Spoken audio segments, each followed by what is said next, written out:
Alléluia. Est-ce que tout le monde m'entend très bien? Je bénis encore le Seigneur qui me donne cette grâce ce matin d'être présente au milieu de vous. Et je suis encore très contente parce qu'il est dit dans la parole de Dieu qu'il est agréable et il est doux pour les frères de demeurer ensemble. Et ce matin encore, nous demeurons ensemble. Alors je suis dans la joie. Qui est dans la joie comme moi ce matin d'être présent? Amen. Donc, comme le pasteur Jacob le disait, je suis Daniel Egolo, je suis camerounaise. C'est vrai que je suis à Casa, mais j'appartiens à la paroisse de Ouamédia. Et ce matin encore, je bénis Dieu d'être là. Et je bénis Dieu surtout pour deux raisons. C'est qu'aujourd'hui, je suis devant un grand public. La plupart du temps, à Ouamédia, je prêche devant quelques personnes. Et je bénis Dieu encore ce matin qui me permet d'apporter cette parole à toutes ces personnes qui sont là. Et ce matin aussi, je n'ai pas prêché à 9h20. Vous savez, à Ouamédia, on a juste 1 heure de temps pour le culte. Et on commence très tôt à 9h et il faut finir au plus tard à 10h. Donc la prédication commence à 9h20. Mais ce matin, j'ai assez de temps pour me préparer pour venir ici à ce culte. Donc je bénis l'Éternel pour tout cela.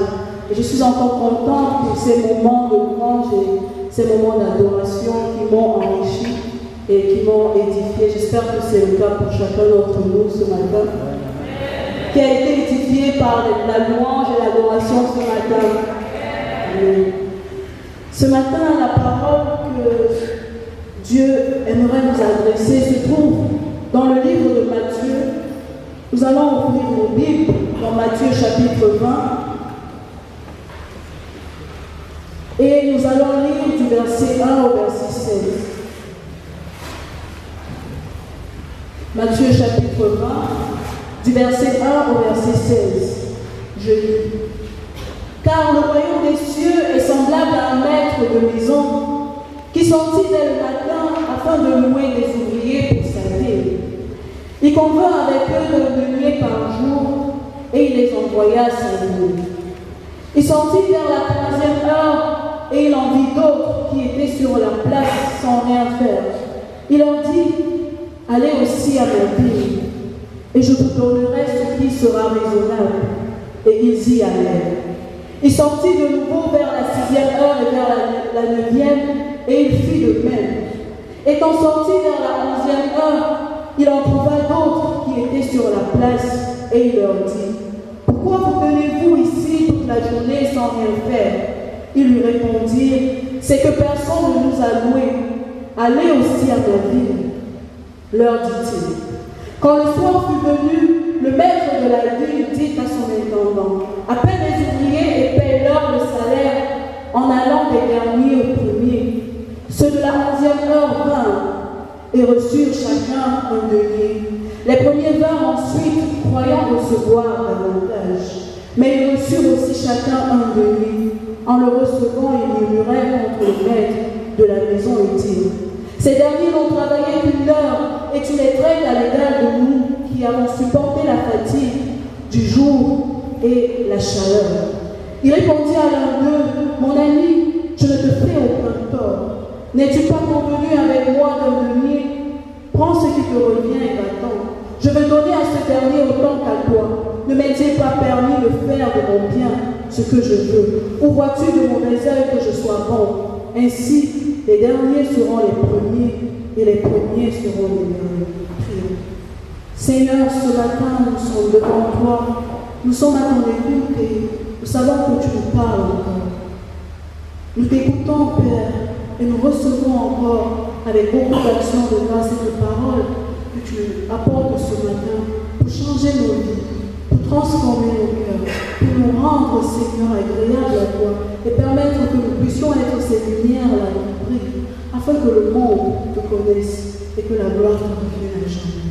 Au nom de Jésus. Amen.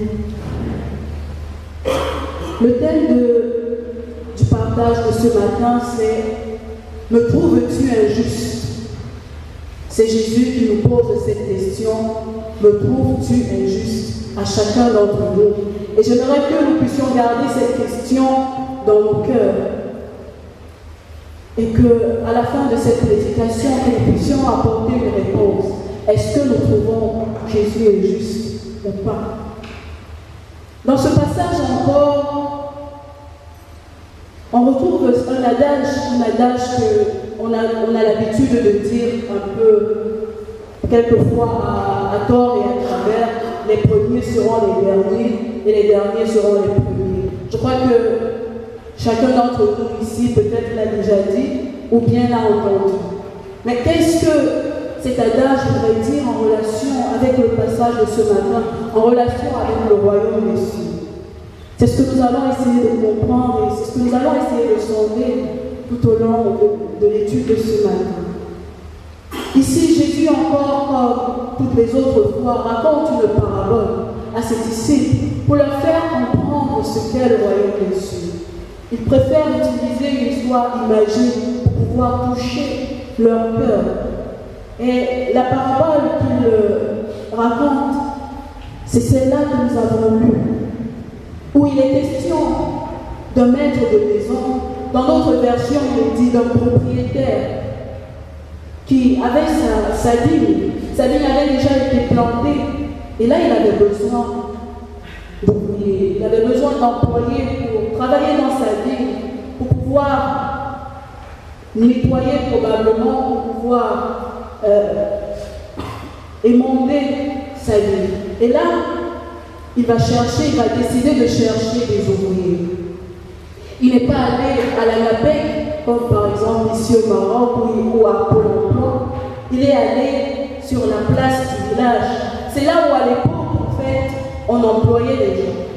Les personnes qui avaient besoin de travail allaient sur la place du village et les employeurs venaient le matin et ils choisissaient les personnes qui pouvaient travailler pour eux. Et ils les choisissaient en fonction soit de leur courage, soit de leur force, soit de leur robustesse, et ils les envoyaient travailler pour eux. Dans ce passage que nous connaissons probablement, je crois que c'est une parabole que peut-être nous avons déjà lue, il y a 4 ou 5 éléments auxquels j'aimerais que nous puissions prêter une attention particulière ce matin. Premièrement, on a affaire ici à ce que j'ai appelé une embauche. On a affaire à un maître de maison qui n'embauche pas une seule fois, mais qui embauche plusieurs fois. Il va embaucher le matin, il va embaucher encore à 9h, à midi, à 15h et à 17h. Probablement parce que sa vie est tellement grande et qu'il a besoin de beaucoup d'ouvriers. La deuxième chose qui est importante et que j'ai relevé dans l'histoire, c'est ce que j'ai appelé un salaire hétéroclite. Quand le maître de maison parle avec les premiers employés, il leur promet un salaire d'un demi. C'est aujourd'hui, d'après les estimations qu'on fait, l'équivalent de 4 €, c'est rien du tout. Mais c'était ça le salaire d'une journée à l'époque. Avec ces premiers ouvriers, les ouvriers de la première heure, il convient d'un salaire d'un demi. Mais avec ceux qui viennent après, ceux de 9h, de midi, de 15h, il leur parle juste d'un salaire raisonnable. Je suis sûre que si nous étions à leur place, nous allions sûrement poser la question de savoir c'est quoi un salaire raisonnable. Et peut-être nous n'allions pas partir parce que nous allions vouloir que celui qui nous emploie nous dise concrètement ce qu'il entend par salaire raisonnable. Mais ces ouvriers sont partis dans la vie. Pire encore, aux ouvriers de la 11e heure, le maître de maison les envoie et il ne leur promet même pas un salaire. Mais ils sont quand même partis.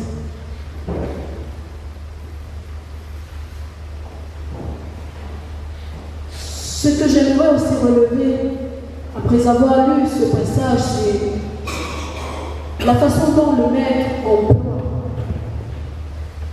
On a affaire ici à un maître qui a une drôle de façon d'employer des gens.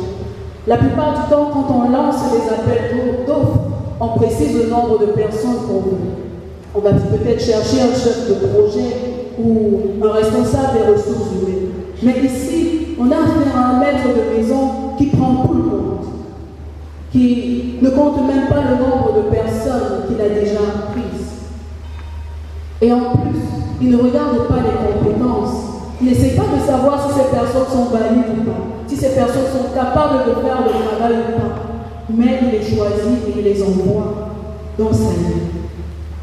Tous ces éléments que nous avons relevés ce matin nous permettront encore de comprendre le caractère de Dieu et son amour dans nos vies.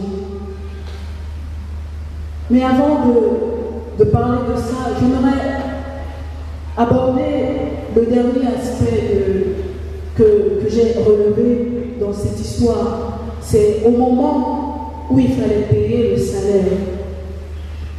Encore une fois de plus, ce maître est étrange.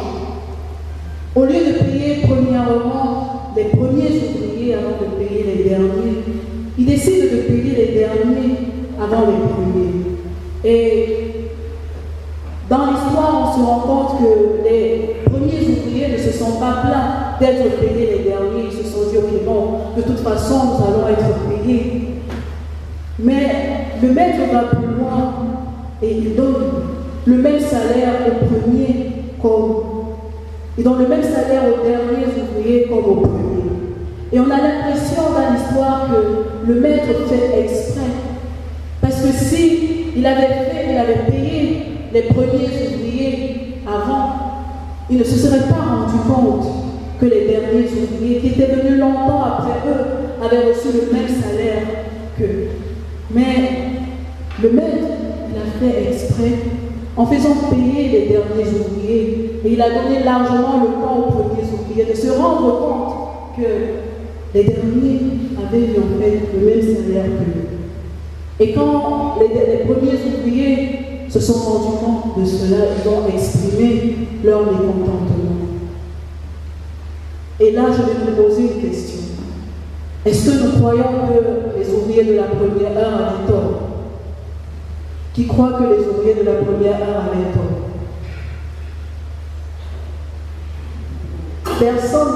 Personne ne croit que les ouvriers de la première heure avaient tort. Si aujourd'hui ça se passe dans votre entreprise, que en fait vous travaillez plus, n'est-ce pas, et qu'il y en a qui ne font rien, et qu'après vous avez le même salaire, comment est-ce que vous allez réagir? Vous n'allez rien dire, vous n'allez pas faire comme les premiers ouvriers, les ouvriers de la première heure. Moi, je suis sûre que j'allais faire comme les ouvriers de la première heure. Tout à fait. Mais le problème dans cette histoire, c'est que quand les ouvriers de la première heure se plaignent, ils ne se plaignent pas en fait que le maître ne leur a pas donné le salaire qu'ils avaient convenu. Le problème dans cette histoire, et c'est ce problème qui va pousser le maître à réagir, c'est que les ouvriers de la première heure accusent le maître d'injustice, une injustice pour eux qui est due à son amour excessif pour les derniers. L'injustice dont les ouvriers de la première heure parlent, ce n'est pas le fait que le maître ne leur a pas donné le salaire qu'ils avaient convenu, mais c'est parce que le maître, il a eu beaucoup d'amour pour ceux qui sont venus après. Et le maître a réagi en leur disant quelque chose. Et c'est ce message aussi que Dieu nous adresse ce matin. Dieu nous interpelle ce matin et il nous dit, est-ce que nos efforts, ce que nous sommes, nous poussent à croire que nous sommes mieux que les autres et à croire qu'ils ne méritent pas aussi l'amour de Dieu? Est-ce que nous croyons que parce que nous servons peut-être Dieu, parce que nous allons à l'église, parce que nous sommes dans une certaine condition, nous sommes mieux que les autres et qu'à cause de ça, nous méritons plus? C'est ce message que Jésus essaie de transmettre et qui nous transmet ce matin. Les ouvriers de la première heure ont fait preuve d'orgueil à cause de ce qu'ils avaient fait. Ce matin, qu'en est-il de chacun d'entre nous? Est-ce que parce que nous servons Dieu, est-ce que parce que nous avons été sauvés, nous nous disons que nous méritons plus que ceux qui ne connaissent pas Dieu, ou peut-être que ceux qui sont pécheurs, qui vivent une vie de débauche. Et la question, elle est posée à chacun d'entre nous ce matin. Quand, dans l'histoire, le maître c'est ce Dieu-là, ce Dieu que nous adorons, ce Dieu plein d'amour, qui est certes juste. Parce que lorsque le maître il a dit, quand il a convenu avec les ouvriers de la 6e heure, de la 9e heure, il leur a parlé de salaire raisonnable. Et qu'avec ceux de la 11e heure, il n'a même pas parlé de salaire. C'était parce qu'il savait que ces ouvriers ne méritaient pas. Ils ne méritaient pas par rapport à ceux de la première heure. Il le savait qu'ils ne méritaient pas. Mais au-delà de cette justice, il a décidé de faire preuve d'amour. Ici, dans cette histoire, le maître qui est présenté, qui est notre Dieu, c'est ce Dieu qui est certes juste, mais qui est aussi amour, qui tient compte certes de ce que nous faisons, mais qui manifeste aussi son amour au-delà de nos actions. On a affaire ici à un maître qui embauche au-delà de toutes les compétences. Et c'est cette action, et c'est ce que Dieu a fait dans nos vies. Dieu n'a pas compté le nombre de personnes. Quand on lit Jean 3,16, il est dit, car Dieu a tant aimé le monde qu'il a donné son Fils unique, afin que quiconque croit ne périsse point, mais qu'il ait la vie éternelle. Amen. Dieu n'a pas limité le nombre de personnes. Je crois que si Dieu avait limité le nombre de personnes, ceux qui sont nés dans les années 90 comme nous n'allions pas être sauvés. Mais Dieu n'a pas compté le nombre de personnes. Il a fait preuve d'amour. Et au-delà de tout ça, il n'a pas regardé qui nous sommes, comme dans cette histoire. Il n'a pas regardé qui étaient les ouvriers. Il les a pris tous. Dieu n'a pas regardé qui je suis, qui tu es, le nombre de péchés que tu as commis, ou le nombre de fautes que tu as commises. Mais il t'a choisi parce qu'il t'aime. Amen. Amen.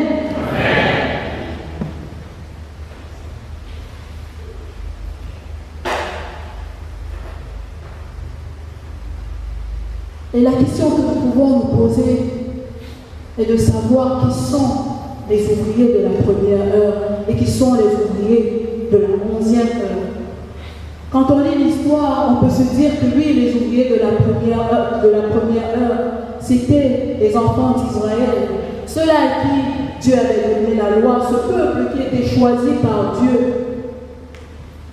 pour manifester sa gloire.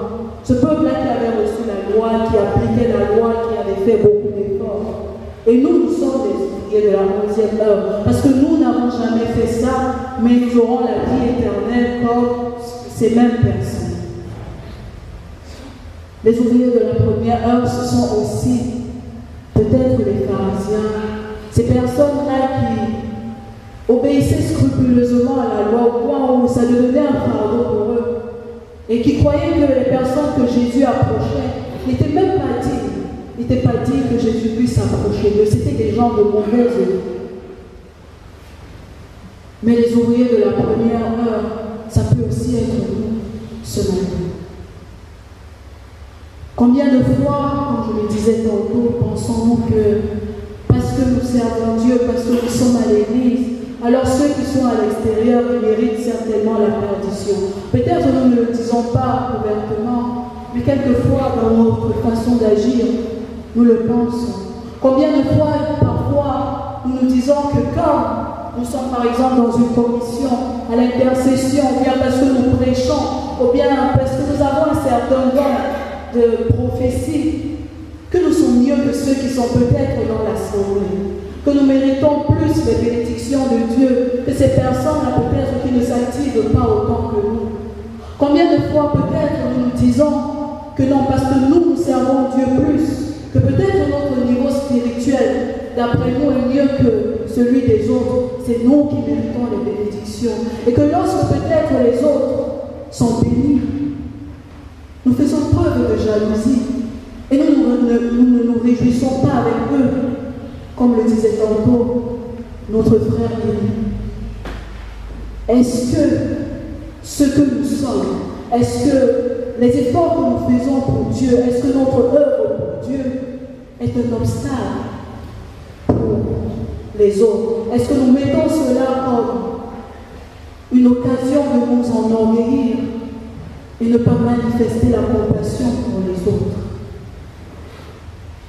Dans l'histoire, ce qui a fait en sorte que les ouvriers de la première heure soient orgueilleux, qui parlent, quand on lit l'histoire, quand on lit la parabole, on se rend compte que chaque fois que ces ouvriers parlent, ils disent nous avons travaillé, nous avons fait ceci. Ils ne pensent qu'à eux, qu'à leurs propres intérêts. Ces ouvriers n'ont pas manifesté la compassion pour les autres.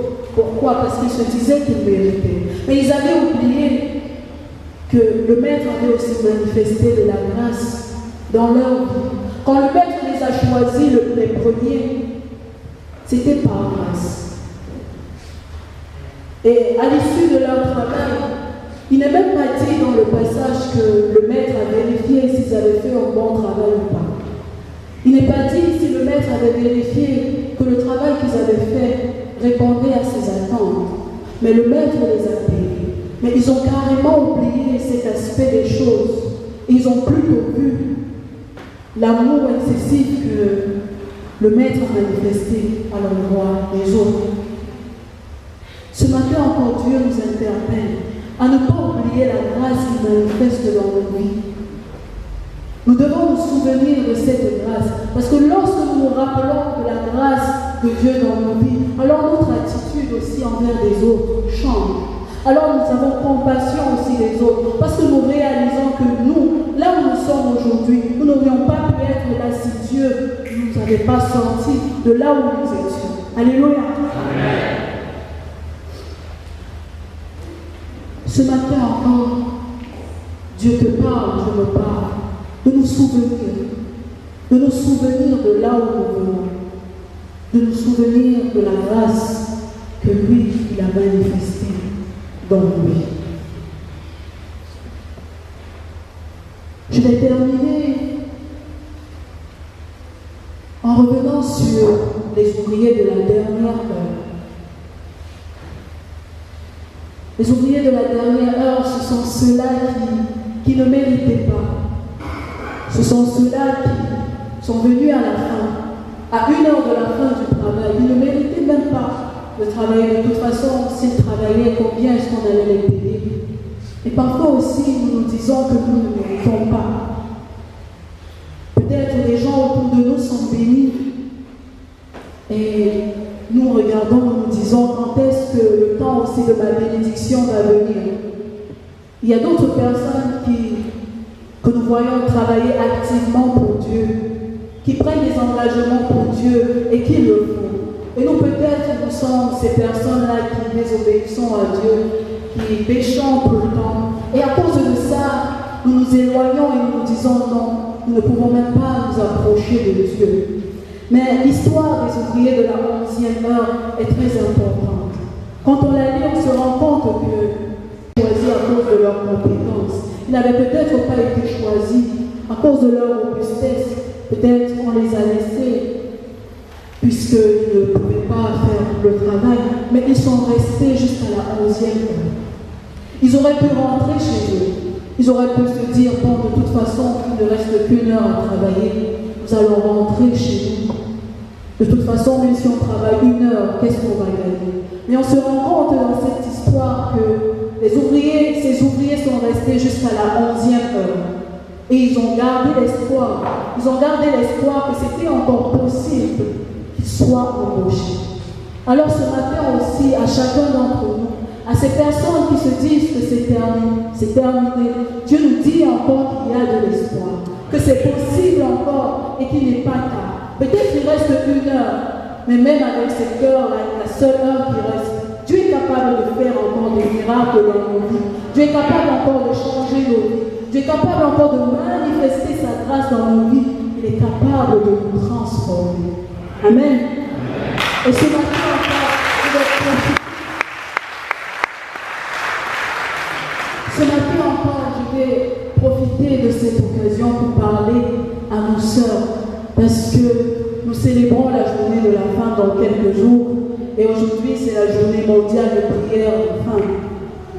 Quelquefois, nous vivons dans une société où la femme, il y a une certaine image autour de la femme, cette femme-là qui n'est pas capable de faire des choses, ou bien qui doit faire certaines choses et qui ne peut pas faire d'autres.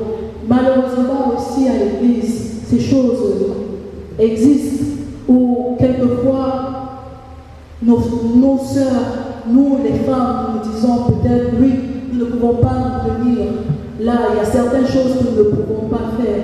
Mais ce matin aussi, Dieu nous dit à nous, les femmes, que nous sommes capables de faire de grandes choses pour sa gloire. Et j'aimerais dire encore à ces sœurs qui peut-être restent derrière, que Dieu aimerait encore que nous puissions nous avancer et que nous puissions peut-être nous tenir devant et être ces personnes-là qu'il va utiliser pour changer des cœurs, pour toucher des personnes.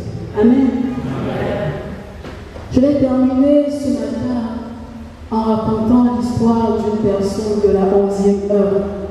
Et j'aimerais raconter brièvement mon histoire. Je l'ai fait exprès au début de ne pas parler de moi, c'est vrai qu'on m'a présenté. J'aimerais raconter un tout petit peu mon histoire. Et je crois encore que ce matin, cette histoire peut-être parlera à d'autres. Et peut-être ce sera encore de l'espoir pour certaines personnes. Moi, je suis, comme je le disais tout à l'heure, je suis camerounaise. Et mon père est menuisier et ma mère, c'est une simple ménagère. Mais Dieu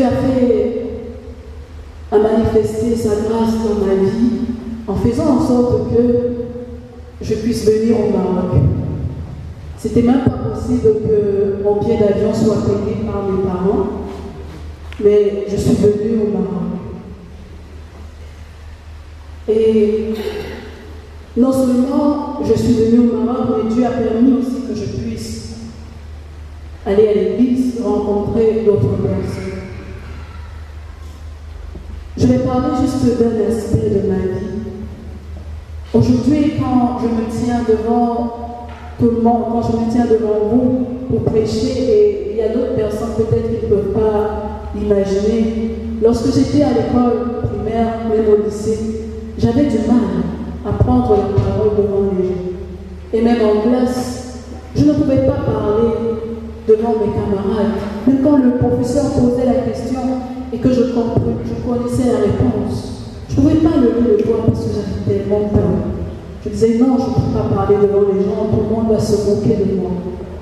Et aussi à cette époque-là, j'avais du mal à parler parce que tout le monde disait que j'avais une très grosse voix. Ce qui fait, je ne voulais pas parler de peur que les gens disent que j'ai une grosse voix. Donc je préférais le taire, comme ça personne ne sait si j'ai une grosse voix ou une petite voix. Et toutes ces choses ont fait en sorte que j'ai eu peur dans ma vie. Peur de pouvoir parler devant les gens. Peur de pouvoir exprimer ce que je pensais. Peur de pouvoir, même quelquefois, me tenir devant le peuple de Dieu et parler. Mais Dieu a manifesté sa grâce dans ma vie de telle sorte qu'il a permis que je puisse faire un travail qui m'oblige à parler. Vous savez, il y a des gens que je connais qui me posent souvent la question, mais comment tu as fait pour faire ce travail? Parce que tu ne parles pas d'habitude. Dieu m'a permis de faire le travail de journaliste au-delà de cette incapacité que j'avais, de cette incapacité de pouvoir parler devant les gens. Et Dieu m'a donné aussi cette possibilité de me tenir aussi devant vous ce matin et de pouvoir annoncer sa parole. Et je crois que ce que Dieu a fait dans ma vie, au-delà de mes compétences, au-delà de ce que j'avais comme capacité, il est aussi capable de le faire dans ta vie. Il est capable aussi de le faire dans ta vie. Toi qui penses que tu ne mérites pas, toi qui penses que tu n'as rien et que tu es faible, Dieu est capable aussi de le faire dans ta vie ce matin. Amen. Amen. Ce matin, Dieu nous met en garde contre l'orgueil. Quand Jésus dit que les premiers seront les derniers et les derniers seront les premiers, Jésus n'est pas en train de dire que ceux qui font beaucoup d'efforts, ceux qui sont arrivés en premier, seront automatiquement les derniers. Ce qu'il est en train de dire, c'est que ceux qui sont arrivés en premier seront derniers. Pourquoi? À cause de leur attitude de l'orgueil. Et c'est contre ça que Dieu nous met en garde ce matin. Il a manifesté sa grâce dans nos vies et nous ne devons pas l'oublier. Même si nous œuvrons activement pour Dieu, n'oublions jamais cette grâce que Dieu a manifestée un jour dans nos vies. Et à ces personnes peut-être qui sont les ouvriers de la 11e heure. Aujourd'hui peut-être nous sommes les ouvriers de la 11e heure. Mais peut-être demain, quand d'autres personnes autour de nous viendront à Dieu, nous deviendrons certainement les ouvriers de la première heure. Mais est-ce que nous allons nous rappeler qu'un jour, Dieu a manifesté aussi sa grâce dans nos vies? Est-ce que nous allons nous rappeler que nous étions perdus et Dieu nous a ramenés à la vie, que nous étions dans les ténèbres et qu'il nous a ramenés à la lumière? Est-ce que nous allons manifester cette compassion aussi pour les autres, comme le Maître l'a fait pour ses derniers ouvriers?